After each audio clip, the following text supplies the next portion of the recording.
On va parler d'un personnage qui s'appelle Marc, que vous ne connaissez peut-être pas tant que ça, et j'aime bien de temps en temps prendre une petite biographie comme ça et me retrouver dans ces personnages. Et donc on va lire quelques versets, parce qu'on n'a pas vraiment des versets spécifiques par rapport à Marc, mais on va commencer par Acte 12, on le retrouve pour la première fois, enfin pour une fois. Alors il faut savoir que Pierre venait d'être juste délivré et va se retrouver dans la maison de Marie, qui est la maman de Marc. Après avoir réfléchi, c'est Pierre, il se dirigea vers la maison de Marie, mère de Jean, surnommée Marc, où beaucoup de personnes étaient réunies et priaient. On va aller dans Colossiens 4, verset 10.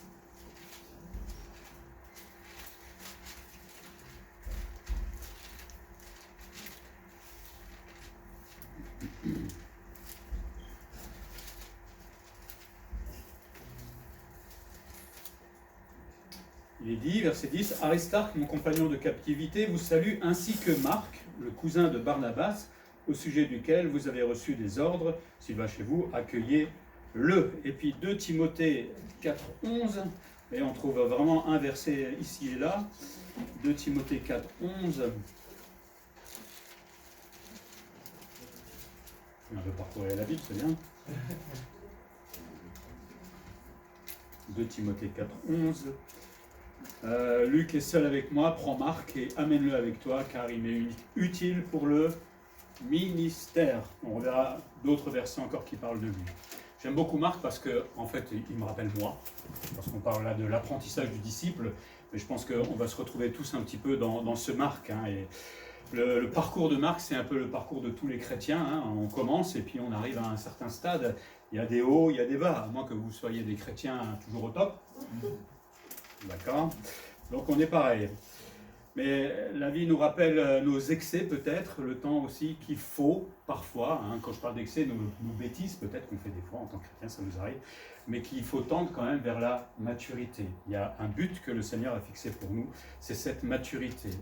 Mais pour cela, il faut laisser le Seigneur travailler avec chacun d'entre nous, et si je veux devenir mûr, il faut d'abord que je passe par la transformation. Je ne veux pas devenir mûr du jour au lendemain.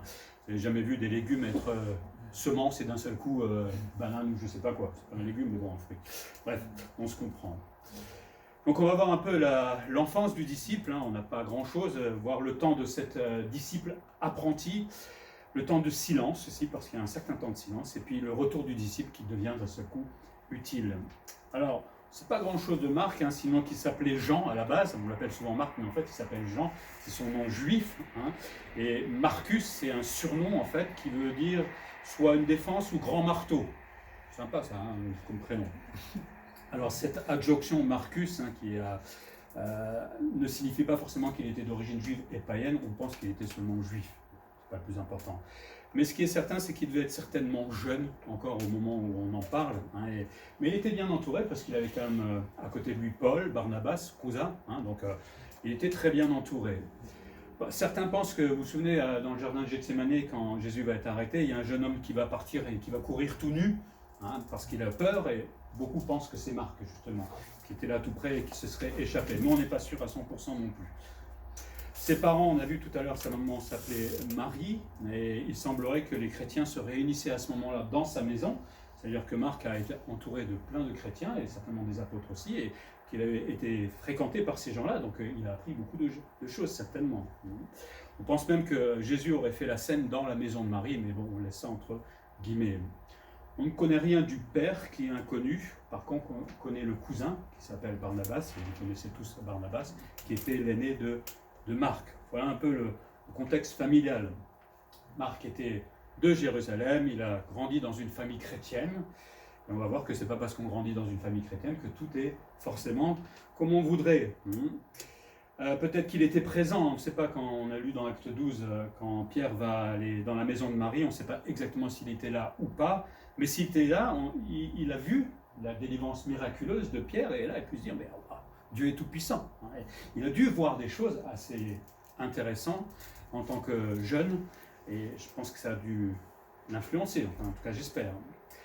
Concernant sa conversion, on pense qu'il n'aurait pas vu directement Jésus, sauf si ce Marc qu'on a vu tout à l'heure dans Gethsémane, c'était lui, mais on pense plutôt qu'il serait converti par le ministère de Pierre. On en parlera un petit peu tout à l'heure. Parce qu'on voit par exemple dans 1 Pierre 5, 13 que Pierre appelle Marc son fils. Paul fait un peu la même chose avec Timothée. Donc généralement quand on parle de quelqu'un comme son fils, on parle peut-être plus de la paternité spirituelle. Et que peut-être au travers de son témoignage, Marc se serait converti. On sait qu'il est l'auteur du 2e évangile, Marc. Il n'est jamais cité dans les 4 évangiles, curieusement, sauf en Actes et dans les Épîtres, comme on a vu tout à l'heure. La tradition pense que, en fait, il aurait rédigé l'évangile de Marc sous la houlette de Pierre, qui lui aurait dit ce que lui avait vécu avec Jésus. Bon, beaucoup sont d'accord avec cela, on verra bien au ciel, c'est pas le plus important. Mais on a un jeune homme, très jeune, qui a vécu là dans un milieu chrétien, et j'ai envie de dire quelle chance quelque part, mais c'est pas parce qu'il a cette chance-là que forcément ça veut dire qu'il est mature, qu'il va forcément suivre Dieu comme il faut. Parce qu'il y a cette deuxième période, le temps du disciple apprenti. Marc va vouloir accompagner Paul et Barnabas lors de leur premier voyage missionnaire. On voit dans Acte 12, 25, il est dit « Barnabas et Saul, après s'être acquittés de leur message, s'en retournèrent de Jérusalem, emmenant avec eux Jean, surnommé Marc. » Acte 13, 13, Paul et ses compagnons, s'étant embarqués à Paphos, se rendirent à Perge, en Pamphylie. Jean se sépara d'eux et retourna à Jérusalem. Marc était jeune et va se retrouver à des centaines de kilomètres de chez lui, en mission. Et vous savez, à l'époque, il n'y avait pas le métro, avec les trains, le TGV et tout ça, on marchait. Et donc, il y avait là beaucoup de dangers, évidemment. Mais les trois, avec Paul, Barnabas et Marc, vont partir. Ils vont aller de Jérusalem à Antioche, puis Chypre, puis la Pamphylie. Et ce sera certainement un très très long voyage.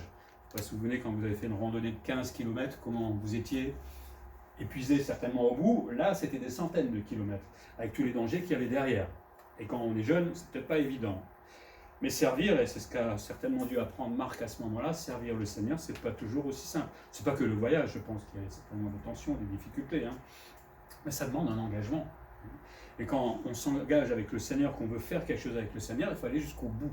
Et c'est pas toujours évident. Surtout quand on est jeune, on a envie de faire plein de choses, on a vraiment envie de servir le Seigneur, mais bon, on ne regarde pas forcément ses limites des fois. Et pour des raisons inconnues, comme on a lu tout à l'heure, à un moment, Marc dit stop, j'en peux plus, mais il va se séparer de Barnabas et de Paul en Pamphylie et il va retourner tranquillement à Jérusalem. Alors pourquoi cette séparation? Alors là, il y a tous les commentaires en long et en large, j'ai fait un petit résumé, pardon. Les suppositions que les auteurs disent, peut-être sa jeunesse, peut-être qu'il manquait d'expérience de la vie. Il faut dire qu'aller suivre Paul, tout jeune qu'il était, je ne sais pas, vous êtes déjà prêt, vous, mature que vous êtes, à suivre Paul? En prison, flagellé, etc., ça vous dit? On a vu le nombre de réponses, Pas beaucoup de missionnaires ici, Donc lui étant encore certainement plus jeune, peut-être pas forcément dans la foi, mais dans l'expérience de la vie, parce qu'il faut quand même une certaine expérience de la vie, il était un petit peu fragile et certainement qu'il n'a pas supporté. D'autres pensent qu'il craignait les dangers, parce qu'à ce moment-là, quand vous deviez parcourir les routes, et il y avait des longues routes, il fallait traverser les montagnes. Alors les montagnes, l'orage, les machins, c'est pas évident. Il y avait beaucoup de brigands sur les routes aussi. Alors, vous savez, les voyages de Paul, on ne sait pas tout ce qui s'est passé, parce qu'à mon avis, on va avoir des surprises. La parole nous a laissé ce que Dieu a inspiré, mais au-delà, je pense qu'il a dû vivre beaucoup plus de choses. Mais bon, heureusement qu'on ne sait peut-être pas tout, sinon c'est nous qui allons être découragés. Mais voilà, peut-être qu'il avait peur de tous ces dangers-là. C'est tout à fait légitime. Peut-être un manque de préparation, pensent d'autres, ou alors certains pensent qu'il ne voulait pas annoncer la bonne nouvelle aux non-juifs. On se souviendra de Pierre qui a dû être convaincu aussi à un moment qu'il devait annoncer l'évangile aux païens, et peut-être que là c'était un problème pour Marc, qui était juif certainement, et il ne voulait pas l'annoncer, peut-être. Peut-être qu'il avait une préférence aussi, parce que comme il était cousin de Barnabas, pour lui Barnabas était un peu le papa, on va dire, spirituel entre guillemets. Mais là, c'est Paul qui prenait les rênes. Et des fois, ça pose problème. Ça arrive des fois dans les églises où un pasteur vient et un autre pasteur s'en va, et puis les gens aiment tellement le pasteur, et on n'accepte pas le nouveau pasteur. Ça arrive plus souvent qu'on le croit. Et peut-être que là, notre cher Marc va dire « Ah, mais moi, je peux faire Barnabas. » Oui, bon, on acceptera parce qu'il est jeune, mais nous qui sommes un peu plus matures, des fois, c'est puéril. On n'est pas là pour suivre des hommes, on est là pour suivre Dieu, hélas, parce que ni l'un ni l'autre est forcément meilleur. Mais Paul avait pris les rênes de la mission, et donc peut-être, alors on suppose, on n'est pas sûr à 100%, Peut-être qu'il avait la nostalgie de son pays. Vous savez, vous êtes à des centaines de kilomètres, si vous avez fait l'armée peut-être, ou même quand on part en camp, des fois au bout de 15 jours, on dit qu'est-ce qu'on était bien à la maison, non? Papa, maman, je suis nourri tous les jours tranquillement, j'ai pas besoin de faire la vaisselle. Bref, nostalgie. D'autres supposent que c'était peut-être pour des questions familiales, c'est-à-dire qu'il serait retourné parce que entre-temps sa maman aurait perdu son mari et qu'elle serait devenue veuve et qu'il serait allé s'en occuper. Peut-être c'est tout ça en même temps, je ne sais pas. Mais il y a une chose qui est sûre, c'est que le motif de séparation n'est pas légitime, en tout cas pour Paul. Parce que Paul le prend très mal. C'est ça qu'il faut comprendre. Parce que plus tard, on va voir qu'il ne va pas accepter l'excuse de Marc de se séparer d'eux comme étant légitime. Il l'appelle presque déserteur. Donc le motif n'était pas forcément légitime. Même si maman peut-être se retrouvait en tant que veuve, on peut y aller et puis on revient. Voilà, on ne va pas non plus. Donc le motif n'était pas forcément légitime pour Paul et sera dur. Peut-être aussi que Marc se serait lancé trop vite dans la mission. Vous savez, quand on est tout feu, tout flamme en tant que chrétien, on veut tout faire, on veut aller vite. Je veux servir le Seigneur, mais c'est peut-être pas mon don. C'est peut-être pas ce que Dieu m'a demandé de faire. Et beaucoup de gens foncent tête baissée et finalement se retrouvent par terre parce que c'était pas ce que Dieu leur avait demandé. Partir en mission, je crois que c'est pas rien non plus. Personnellement, je prendrais beaucoup de temps à prier, à demander la volonté du Seigneur avant de, malgré ma maturité et l'expérience que j'ai, je ne foncerai pas comme ça c'est sûr. Mais lui, peut-être...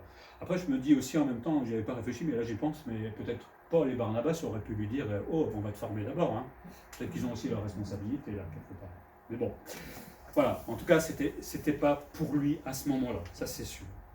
Ce qu'on peut tirer comme leçon pour nous, c'est que tous ne sont pas missionnaires. Heureusement, il n'y aurait plus personne dans l'église. C'est un peu embêtant si on était tous missionnaires. Mais parfois, parce qu'on aime telle personne, parce qu'on voit que c'est chouette d'être devant, ou parce que je ne sais pas telle raison, on a envie d'imiter ces gens-là. C'est chouette les missionnaires. Moi, je vois Krim Lassinat, ce qu'il fait, c'est extraordinaire. De pouvoir être opposé aux musulmans, d'annoncer l'évangile, de s'occuper des gamins. Waouh! Moi, je dis c'est extraordinaire, parce qu'il a vraiment un caractère pour faire ça. Mais moi, je ne suis pas prêt à le faire, je ne pense pas. Je ne suis pas capable, je pense. C'est pour ça qu'il l'a appelé lui, et pas moi, tout simplement. On n'est pas tous missionnaires, on n'est pas appelés à imiter ce que font peut-être ces gens qu'on admire au fond autour de nous. Dieu ne nous appelle pas forcément à faire cela.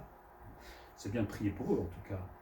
Par rapport à la jeunesse intrépide, j'ai envie de dire, de Marc, c'est pas parce qu'il a eu une enfance chrétienne, bénie, entourée, etc., que ça signifie qu'il était mature.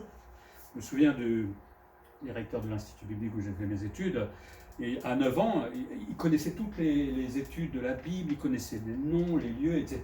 Pour lui, il était chrétien, quoi. Puis il y a un jour un évangéliste qui est venu et il a annoncé l'évangile et il a découvert qu'il était pécheur. Il savait tout de la Bible, mais il a découvert qu'il était pécheur. Et s'est converti ce jour-là. Mais il a fallu d'abord qu'il découvre ça. Comme quoi on peut avoir une connaissance de toute la Bible, être noyé, on va dire, dans une église en tant que jeune, ça ne veut pas dire que je suis sauvé. Ça ne veut pas dire que j'ai accepté Jésus-Christ dans ma vie. Bon, je pense que Marc l'avait accepté, mais ce n'est pas mon enfance chrétienne dans laquelle j'ai été baigné qui fait de moi un chrétien mature. Comme un enfant normal, je dois grandir. Et pour grandir, on passe par l'adolescence, on fait nos bêtises dans l'adolescence, puis on sort de l'adolescence, on grandit, etc. Et une fois qu'on a 50 ans, on se rend compte qu'on n'est toujours pas mûr. Bon, on va attendre 70 ans, j'espère que ça va être mieux. En espérant qu'on aille jusque-là. Mais il faut du temps pour mûrir. Peut-être le désir aussi de confort qu'on a des fois. Peut-être Dieu m'appelle à la mission. Mais qu'est-ce que je suis bien chez moi. Plus d'écran plasma si je dois aller en Corée du Nord. Qui veut aller en Corée du Nord? Non, mais si le Seigneur vous appelle un jour, vous faites quoi? Parce qu'il y en a qui y vont. Alors le confort, des fois, on est bien dans notre foyer douillet où on est privé de rien, voilà, mais c'est vrai que Paul, quand il est parti avec Barnabas et avec Marc, il n'y avait plus rien de tout ça. Et des fois, c'est peut-être pas que dans l'attitude de missionnaire, mais peut-être dans notre service tout simplement, on est bien à la maison. Moi, servir, ça me fatigue. Je suis mieux devant ma télé que d'aller servir à l'église, de faire un petit effort. Oui, le confort. Et Jésus avait averti en Luc 9, 62, il disait, Jésus lui répondit, « Quiconque met la main à la charrue et regarde en arrière n'est pas propre au royaume de Dieu. » Je peux être chrétien, le Seigneur m'appelle, mais si je regarde toujours en arrière ce que je vais perdre ou regretter, alors il y a un problème. Je ne vais pas pouvoir avancer. Je suis prêt normalement à me sacrifier en tant que chrétien, à m'engager pour le Seigneur. Ça doit être quelque chose de réel. Engagé. Hein. Aujourd'hui, on s'engage dans le mariage, 3 jours après, on divorce. Mais on s'est engagé, hein, au moment où on était devant le maire, devant machin. C'est la même chose dans ma vie chrétienne. Je m'engage jusqu'à ce que j'ai ma première épreuve. Après, je suis fatigué, il faut qu'on m'entoure. Parce que là, ça ne va pas. Oui, mais quand je m'engage, c'est pour aller jusqu'au bout. Et s'il faut mourir pour le Christ, je me suis engagé aussi pour cela. On prend vite le baptême des fois. Hein. On dit qu'on est vite chrétien, mais s'engager réellement, c'est autre chose. Quelqu'un parlait de l'exigence de la consécration et disait quel enseignement exigeant. Bien peu pourraient le suivre, Christ évidemment. Hein. Beaucoup aiment être comptés parmi ses disciples lorsque Jésus nourrissait du pain, du poisson, mais lorsqu'il commençait à parler de la qualité de la vérité spirituelle du royaume et du sacrifice nécessaire qui en découlait, beaucoup de ses disciples se retirèrent et n'allaient pas avec lui. Il se disait, cette parole est dure, qui peut l'écouter? Quand on est chrétien, quand tout va bien dans l'église, que j'ai mon travail et tout ça, je suis prêt à m'engager pour le Seigneur. Et si je perds mon travail, s'il y a de la persécution, est-ce que je suis encore prêt à m'engager pour le Seigneur? C'est là où on va voir si on est vraiment engagé. Et Dieu permet des fois des épreuves dans notre vie, justement pour peut-être voir où on est exactement avec le Seigneur et surtout dans mon engagement. C'est pas rien de dire Seigneur, je m'engage avec toi. C'est pas rien. Alors évidemment, le Seigneur va nous aider. On va s'écrouler. Marc s'est écroulé. C'est pas pour ça qu'il va pas se relever. Mais il faut quand même avoir ça en tête. Marc m'apprend, en tout cas à moi, que je ne dois pas faire ce pourquoi Dieu ne m'a pas qualifié. Ça, c'est important. Et il y a un danger pour soi, la preuve pour Marc, et un danger pour les autres, parce que quelque part, pour les Barnabas, après, à cause de lui, qu'est-ce qui va se passer? Ils vont se disputer, on va en parler. Donc parce qu'il croyait pouvoir faire quelque chose pour le Seigneur, il l'a peut-être fait avec beaucoup de joie, et bien ça va poser des problèmes pour lui, et ça va poser des problèmes aux autres. Avant de s'engager pour le Seigneur, dans un service, dans la mission, dans le pastoral ou n'importe quoi, on prend le temps de prier, de demander à droite, à gauche, de s'entourer. Mais on prend du temps plutôt que vouloir se jeter tête basse comme cela. Troisième chose qu'il nous apprend Marc, le temps du silence peut être justement ce temps du véritable apprentissage. On va lire ensemble dans Acte 15, les versets 36 à 39. C'est là où j'aime bien la parole de Dieu, parce qu'ils auraient pu l'effacer, cette dispute entre Paul et Barnabas, mais elle est là, elle nous rappelle une réalité. Acte 15, versets 36 à 39.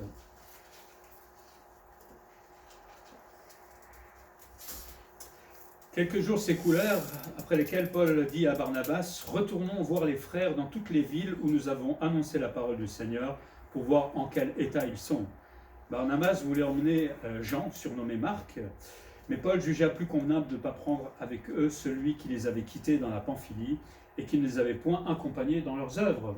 Ce dissentiment fut assez vif pour qu'ils se séparèrent l'un de l'autre, et Barnabas, prenant Marc avec lui, s'embarqua pour l'île de Chypre.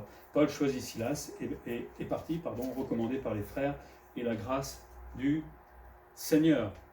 Deuxième voyage, on reprend Paul, Barnabas, et puis on commence à planifier les choses, et ça ne se passe pas comme ils voulaient, forcément. Il va y avoir un différend entre Paul et Barnabas. Et oui, ça arrive même à eux.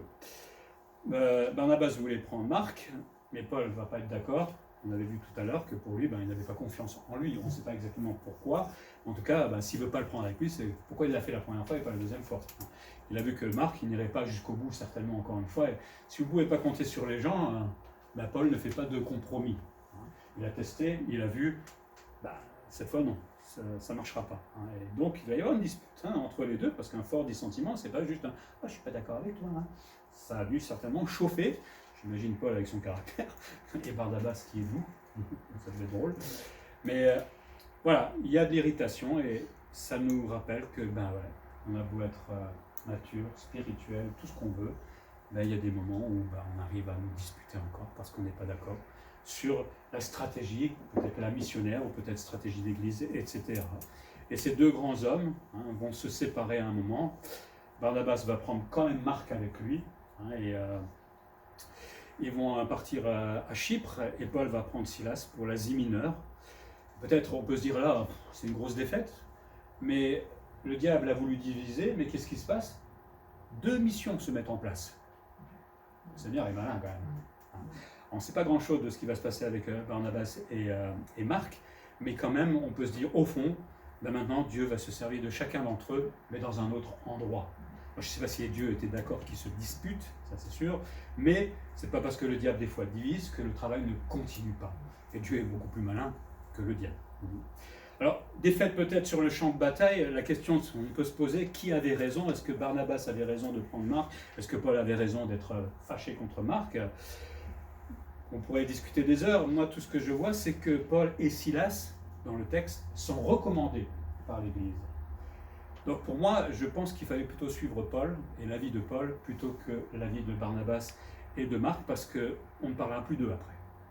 Et la première fois que Paul et Barnabas ont été aussi recommandés par l'Église pour être envoyés en mission, c'est la même chose. Donc quand l'Église recommande, pour moi, je pense que ça a plus de valeur. Alors après, vous faites ce que vous voulez, vous décidez autrement, mais je pense que si la Bible a laissé ce petit verset, c'est que ça peut-être sa raison. Et peut-être le problème de Barnabas, c'est que c'était son cousin Marc. Et le lien familial fait que. Vous savez, quand c'est dans la famille, on est sensible à cela et on a envie. Ah, c'est mon frère, c'est machin, gna gna gna. Mais des fois, il faut savoir couper les liens familiaux pour être vraiment droit devant Dieu. Et ça, c'est pas toujours évident. Ça peut être dans l'amitié aussi. Mais voilà, les liens familiaux, peut-être les intérêts personnels, ont été plus forts que le Saint-Esprit ou peut-être la volonté de Dieu à ce moment-là. Dans Matthieu 10, 37, il est dit « Celui qui aime son père ou sa mère plus que moi n'est pas digne de moi, et celui qui aime son fils ou sa fille plus que moi n'est pas digne de moi. » Jésus n'est pas en train de dire « Haïssez votre famille », on est bien d'accord. Mais parfois, et là peut-être, il y a un exemple, il faut plutôt suivre Christ que son enfant, ou la volonté de son enfant, ou de son mari, ou de sa femme. À un moment, il faut vraiment se placer devant Dieu. Qui est-ce que je dois vraiment suivre ? Ça ne veut pas dire que je dois divorcer ma femme, on en est un, on est d'accord. Peut-être qu'on n'est pas d'accord ensemble, mais qui je dois suivre? C'est Dieu d'abord.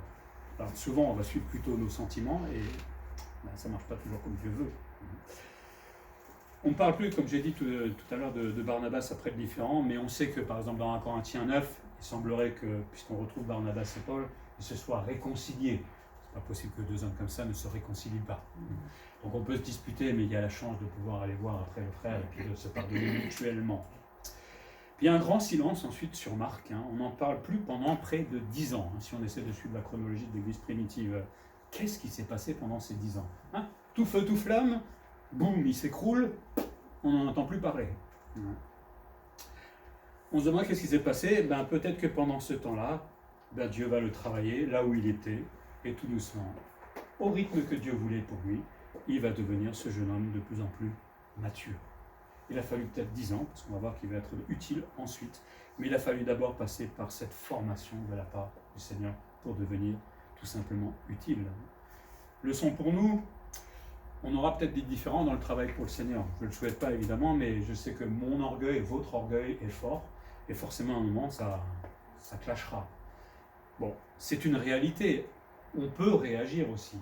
Si je sais que j'ai de l'orgueil, si vous savez que vous avez de l'orgueil, à un moment on peut arrêter d'avoir de l'orgueil et se dire « Ok, on va prier sincèrement devant Dieu, on va prendre le temps devant le Seigneur plutôt que de se battre avec des arguments à droite et à gauche. » Parfois c'est peut-être à cause de mes intérêts personnels. J'ai une vision de l'Église, je veux voir les choses comme ça, et puis tant pis pour vous. Non, je fais ce que je veux. Non, je ne pense pas que c'est comme ça qu'il faut le faire. Il y a un pasteur une fois qui, je me souviens que ça m'avait marqué, et il avait une vision pour l'Église qui était juste biblique, extra, mais l'Église n'était pas prête. Et il a dit, j'ai laissé tomber, voilà, tout simplement. Mais un an après, c'est l'Église qui lui a demandé de le faire. Comme quoi, des fois, il faut du temps pour que les gens soient aussi prêts pour avoir la même vision. On a tous normalement une vision de l'Église, et on devrait travailler dans ce domaine ensemble. Mais si c'est mes intérêts personnels, alors là, forcément, le discernement c'est flou d'un coup, parce que ça va saper tout simplement l'œuvre de Dieu, parce que c'est juste pour moi. C'est facile de trouver la volonté de Dieu. On connaît la volonté de Dieu dans la Bible, tu ne tueras point, tu ne voleras point, etc. On sait ce que Dieu nous demande. Après, dans la vision de l'Église, dans la manière de la gérer, etc. Moi, j'aurais bien voulu avoir un manuel avec 200 pages, avec comment il faut faire dans chaque situation. J'aurais été bien content, mais j'étais tranquille. Mais des fois, il faut prendre le temps de prier, de chercher la volonté de Dieu, et ça peut durer un an, Mais on voit bien que Paul, malgré tout, va se servir... Non, pardon, pas Paul. Dieu va se servir de Paul et de Barnabas, malgré leurs différends. Chacun vont œuvrer pour le Seigneur, là où il les avait placés. Ça rappelle surtout une chose, c'est que le diable, lui, il est là. Il regardait Paul, Barnabas. Allez, faites votre vie, gna gna gna. Mais à un moment, le combat spirituel existe. Et il existe bien parce que le diable va des fois nous faire trébucher, d'une manière ou d'une autre. Et alors ça passe par la dispute, ça passe par mille et une choses, mais souvent en tant que chrétien, on vit notre vie chrétienne, c'est beau la vie, etc. Mais on oublie que derrière, il y a un combat spirituel. Alors je ne dis pas qu'il faille... c'est pas ça, on est bien d'accord. Mais la prière, on parlait tout à l'heure, la prière, c'est pas une petite prière de temps en temps. On a prié pour le grand-père, pour le Rémi tout à l'heure. Mais est-ce qu'on prie tous les jours pour lui? Ou pour l'Église de la même manière, les uns pour les autres, pour la croissance de cette Église, pour les finances de l'Église, pour je ne sais pas quoi. C'est seulement quand on en a besoin qu'on prie souvent. Hélas, dans l'urgence. La Bible ne nous enseigne pas ça, elle nous dit de prier sans cesse, constamment. Pour que quand on arrivera dans le combat spirituel, plutôt que de nous disputer, on sera assez humble peut-être, avec le Seigneur qui nous travaille pendant tout le temps où on a prié, pour qu'on puisse justement avancer ensemble. Le combat spirituel existe, c'est biblique, mais on l'oublie bien souvent et on espère que le pasteur prie suffisamment pour qu'on tienne le coup. Ça ne marche pas, ça ne marche pas du tout. Il faut que chacun s'engage dans cette prière. En tant que chrétien, je me suis aussi engagé à prier, pas que pour ma famille, pas que pour mes enfants, mais pour mon voisin, ma voisine, que j'aime pas. Au travers de la prière, je vais apprendre à l'aimer peut-être. Le Seigneur va travailler mon cœur. Mais c'est tellement important ce combat spirituel dans la prière. C'est une réalité et Dieu poursuivra de toute façon son œuvre avec nous ou sans nous. Il n'y a pas besoin de nous, le Seigneur. Et des fois, je me dis quand même, Dieu, il est extraordinaire. Il nous confie l'Église à nous qui ne sommes pas capables de faire les choses. Vous le ferez, vous? Non, je ne crois pas. Mais il le fait parce qu'il veut nous faire confiance. Et si il ne peut pas nous faire confiance, tant pis, lui il travaillera quand même, lui il continue son œuvre. Autant être en accord avec lui dans ce combat spirituel, dans le travail avec lui et dans la recherche de sa volonté. Vaut mieux être avec lui, parce que lui, il fera sans nous. Et la quatrième chose qu'on apprend avec notre cher Marc, c'est que finalement, 10 ans après, alors peut-être un peu plus, on ne sait pas exactement, mais d'un seul coup, celui qui semblait être quelqu'un qui fait que des bêtises, etc., est quelqu'un qui devient vraiment utile. Pour moi, c'est un encouragement parce que ça me rappelle ma jeunesse spirituelle, tout simplement. J'en ai fait des bêtises quand j'étais jeune chrétien. Je ne vous dis pas, mais j'ai appris avec le temps, et merci Seigneur, je suis devenu un peu utile aujourd'hui. Donc, il devient utile, on voit par exemple pour Paul, pendant son premier emprisonnement à Rome, Marc est cité dans les salutations de Paul. C'est pas rien quand même, moi j'aurais bien voulu Emmanuel, c'était bien, mais bon, j'existais pas à ce moment-là. Donc c'est que Paul considérait que Marc faisait un bon travail, certainement l'assister dans ces moments d'emprisonnement. En Philémon 1,24, Paul va associer Marc au compagnon d'œuvre, pas rien, là il lui donne vraiment un titre, et c'était vraiment élogieux en fait pour Marc de se trouver là au milieu de ses compagnons d'œuvre.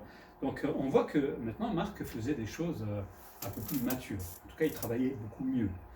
Lors de deuxième emprisonnement de Paul à Rome, dans 2 Timothée 4, on voit que Marc est trouvé utile à son ministère. Je ne sais pas si moi j'avais entendu que je devenais utile au ministère de Paul, je crois qu'à un moment j'aurais pris les chevilles qui auraient enflé à mon avis. Mais ça veut dire que Paul a changé d'attitude vis-à-vis de lui. Il a pardonné ses petits problèmes au départ, mais maintenant il se rend compte que Marc est un serviteur fidèle, utile et mature pour le servir et l'accompagner lui dans son ministère. Il va devenir aussi utile pour Pierre dans 1 Pierre 5,13. L'Église des élus qui est à Babylone vous salue, ainsi que Marc, mon fils. S'il l'appelle mon fils, ça veut dire qu'il y a une vraie relation. Alors Pierre situe Marc à Babylone, c'était pas la vraie Babylone, c'était plutôt une métaphore, c'est-à-dire Rome, parce qu'il ne fallait pas trop écrire que Rome c'est la Babylone, etc., sinon il risquait de se faire choper. Surtout qu'à ce moment-là, Néron persécutait les chrétiens. Mais Pierre appelle Marc son fils, c'est une épithète affectueuse, peut-être comme j'ai dit tout à l'heure, que Pierre était à l'origine de sa conversion et l'aurait accompagné dans sa croissance spirituelle, on ne sait pas exactement. On avait vu qu'il avait des relations avec la famille. Il était allé dans la maison de Marie. Hein. La tradition fait que peut-être Marc serait l'interprète de Pierre. Il serait allé avec lui dans les auditoires pour aller évangéliser et peut-être l'aider quand il prêchait aux païens. En tout cas, il devait être à côté de Pierre et travailler avec lui. Certainement qu'il a appris beaucoup de choses avec l'apôtre Pierre. On ne peut que apprendre beaucoup de choses avec l'apôtre Pierre. Hein. C'est bien parce qu'on se souvient que Pierre aussi a fait des bêtises. Hein. Et certainement qu'il a pu l'aider à ce moment-là. Mais voilà, il l'accompagnait, et puis comme j'ai dit tout à l'heure, peut-être que Marc aurait tout simplement retranscrit les dires de Pierre pour former finalement l'évangile de Marc. Je le laisse quand même entre guillemets parce qu'on n'est pas sûr à 100%, mais beaucoup sont presque d'accord avec ça. Puis Marc va finir sa vie, on ne connaît pas sa mort, le lieu de sa mort est inconnu. Selon la tradition, je dis bien selon la tradition, Pierre l'aurait envoyé en Égypte où il aurait fondé l'église d'Alexandrie, mais là on n'a rien qui le prouve. D'autres pensent qu'il serait mort massacré par les païens pendant une fête païenne parce que, étant allé à Alexandrie, étant à Alexandrie, le fait qu'il fasse beaucoup de conversions, à un moment les païens ça les saoulait parce qu'ils n'allaient plus vers les idoles et tout ça, et ils l'auraient peut-être tué à ce moment-là. D'autres pensent qu'il aurait été brûlé, d'autres pensent qu'on l'aurait emmené à Venise pour construire un superbe temple pour lui, comme un mausolée. On verra ça, en tout cas il est mort, ça c'est sûr. Mais ce qui m'intéresse moi là, c'est de voir ce jeune disciple qui tout doucement, avec le temps, avec la formation du Seigneur, de Pierre peut-être, est devenu utile réellement au Seigneur, et cette maturité qui est venue avec l'expérience de la vie certainement, et à force d'expérience, forcément, on ne peut qu'apprendre à devenir de plus en plus mature. Pour moi, quelque part, c'est se dire si je me sens un peu minable des fois aujourd'hui, si j'ai peut-être fait des bêtises, c'est pas fini. Non, c'est normal, c'est le parcours normal de tous les chrétiens. On fera toujours des bêtises, on en fait même quand on est mature, ne vous inquiétez pas. Mais c'est la vie normale, on pourrait dire, du chrétien. Il faut du temps pour que le Seigneur nous transforme.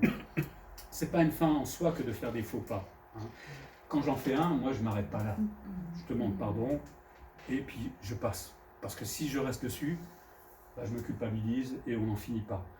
Le Seigneur n'a pas appelé des gens parfaits. Il a appelé des gens imparfaits. Ça signifie que chacun d'entre nous, on va être imparfait à un moment ou l'autre. On est d'accord, hein.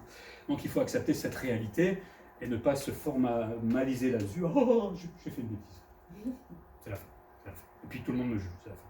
M'en fiche qu'on me juge. Moi, je sais que le Seigneur me permet de me relever et d'avancer et de croître dans cette maturité spirituelle. Et Dieu veut poursuivre mon travail. Vous savez, quand Pierre l'a trahi, il aurait pu dire, mais Pierre, je te l'ai dit en plus, je te l'ai dit. Qu'est-ce qu'a fait Jésus? Il l'a accueilli. Et qu'est-ce qu'il en a fait? Un sacré apôtre. À nous aussi peut-être de réagir comme ça quand quelqu'un fait une erreur vis-à-vis de moi. Il faut l'accepter et repartir de plus belle. Il faut du temps pour gagner en maturité. Hein. On ne devient pas grand-père à l'âge de 2 ans. Personne n'y arrive, hein, avoir une barbe blanche, etc. Mais il faut du temps. Et c'est pareil avec nous. Le Seigneur veut nous transformer progressivement. Oh, il voudrait qu'on devienne chrétien mature en 2-3 ans, ça serait bien, mais là, vous serez lobotomisé, donc c'est pas possible.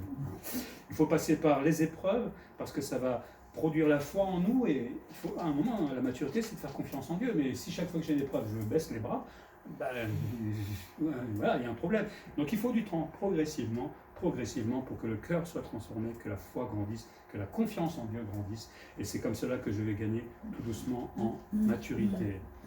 Il faut savoir laisser Jésus agir dans notre vie.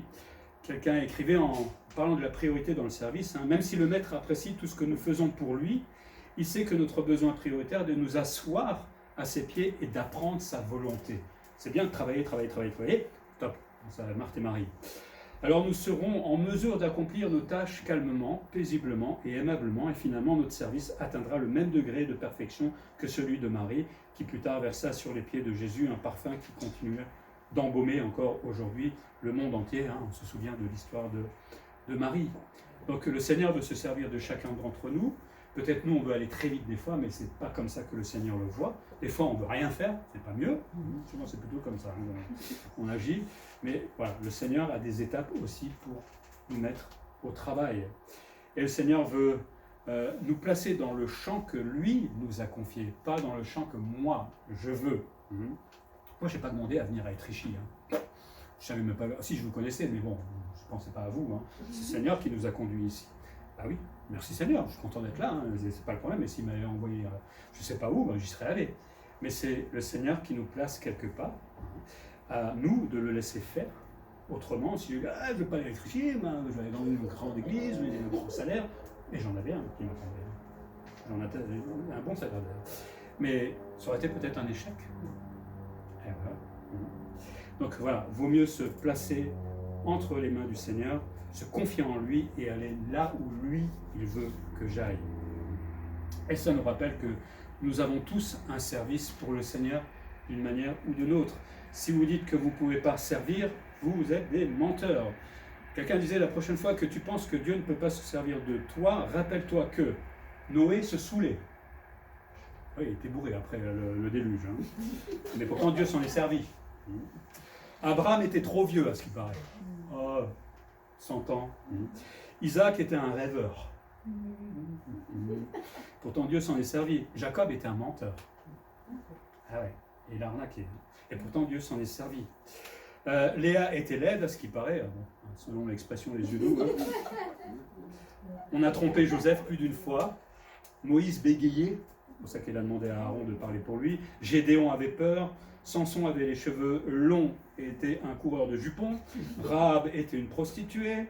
Jérémie et Timothée étaient trop jeunes à ce qu'il paraît. David avait une liaison et était un meurtrier. Élie a voulu se suicider. Ésaïe a prêché tout nu à ce qu'il paraît. C'est pas ça, Jonas s'est enfui de devant la face de Dieu. Naomi était veuve. Job a fait faillite. Jean-Baptiste mangeait des bestioles. Pierre a renié Christ, les disciples se sont endormis pendant qu'ils priaient, Marthe s'inquiétait de tout, la femme samaritaine était divorcée plus d'une fois, Zacharie était trop petit, Paul était trop religieux, Timothée avait un ulcère et Lazare était mort. Qu'est-ce qui est pire que cela, honnêtement? Pour que je dise, je ne peux pas servir. On n'est pas dans ces cas-là. Donc je crois que si tous ces gens-là qui avaient des défauts terribles, pouvaient servir le Seigneur, et le Seigneur s'est servi d'eux. Évidemment, il a transformé ses défauts, mais il s'est servi d'eux. Moi, il pourra aussi changer mes défauts et se mettre à travailler avec moi. Marc avait de mauvais débuts peut-être, mais ce qui est formidable, c'est qu'on a tout le récit de sa vie et on voit qu'il y a l'espoir. Il est devenu mature pour servir Jésus-Christ tout simplement, fidèlement. Pour terminer, le fait de devenir d'une famille chrétienne ne fait pas de moi un chrétien, comme on l'a dit tout à l'heure, ni un chrétien mature. C'est autant aux parents de s'en souvenir, autant aux enfants de se dire oui, bon, c'est pas parce que je suis à l'église tous les dimanches que je suis converti. Ça ne veut pas dire que je suis mature. Et en tant que parent, c'est à nous évidemment de travailler dans ce domaine-là. Mais devenir disciple de Jésus-Christ, ça demande du temps. Vous l'avez remarqué. Et cette maturité que le Seigneur veut former en nous, c'est un long processus que le Saint-Esprit va faire dans notre cœur pour changer progressivement ce qui n'est pas bon. Dire bravo pour ce qui est bon, évidemment, mais je crois qu'on a plus de choses à changer que se dire bravo. Mais c'est un long travail que nous n'acceptons pas forcément tout de suite. Et donc le Seigneur ne nous force pas non plus. Et c'est pour ça que ça devient long. Si vraiment on disait oui tout le temps au Seigneur, ça irait vite, hein. Mais vous êtes comme moi, et des fois je dis non. C'est pas le moment, fatigué, c'est les vacances. Hein, voilà. Mais voilà, heureusement que le Seigneur est plein de patience avec chacun d'entre nous. Mais servir le Seigneur finalement, et peut-être m'appeler à la mission, au pastorat, ou je ne sais pas, simplement servir dans une église, ça peut parfois prendre du temps. Et la transformation, comme pour moi, est absolument vitale, nécessaire, parce que sinon c'est moi qui vais bugger, ou je vais faire bugger les autres, et c'est pas bon. Vaut mieux suivre le plan de Dieu. Et des fois, je sais que le plan de Dieu... Vous savez, moi j'étais jeune chrétien et je voulais prêcher à un moment, quand j'étais à Arles. Et je voulais que ça aille vite. Et ça a duré longtemps. Ah, il m'énervait le Seigneur. Hein. Mais c'est venu un jour et le Seigneur a permis que ça se fasse. Mais d'abord, il a fallu faire tout le travail en amont. Le Seigneur a permis que je puisse prêcher une fois et j'étais en train de trembler. J'ai failli tomber dans les pommes un jour. Mais bon, c'est autre chose. Mais on peut vouloir quelque chose peut-être, et c'est bien de vouloir servir le Seigneur, mais il faut aussi des fois être transformé. Dieu a placé chacun dans un ministère. Chacun. Pas forcément, on l'a dit, comme missionnaire, mais avec un don, avec une faculté que le Seigneur m'a donnée, qui peut changer au fur et à mesure de ma vie chrétienne. Mais où est-ce que j'en suis aujourd'hui dans ce service? Qu'est-ce que je fais pour le Seigneur? Est-ce que je fais ce qu'il me demande? ou est-ce que je m'en fiche complètement? Ou alors, j'y pense pas. Souvent, c'est ça. Qu'on se laisse donc façonner, qu'on soit jeune ou moins jeune. C'est pas parce qu'on est âgé qu'on ne peut plus rien faire. C'est pas parce qu'on est très jeune qu'on ne peut rien faire non plus. Je suis désolé. Les jeunes peuvent aussi servir dans l'Église. Mais à moi de me laisser façonner par le Seigneur pour que lui puisse me transformer, me rendre mature et surtout me placer dans le service que lui, il veut pour moi. On va prier.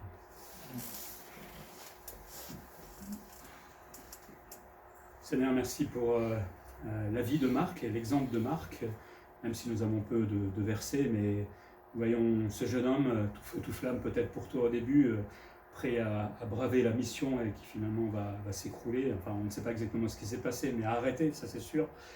Et pas forcément pour un motif légitime, mais tu ne t'es pas arrêté à ça, Seigneur, et tu sais que nous avons nos défaillances, nous avons nos chutes, nous avons nos limites aussi dans notre vie chrétienne, mais tu te plais à nous le faire remarquer peut-être, mais aussi à nous relever, Seigneur, à nous former, à nous faire transformer pour que nous puissions justement gagner en maturité jour après jour, Seigneur.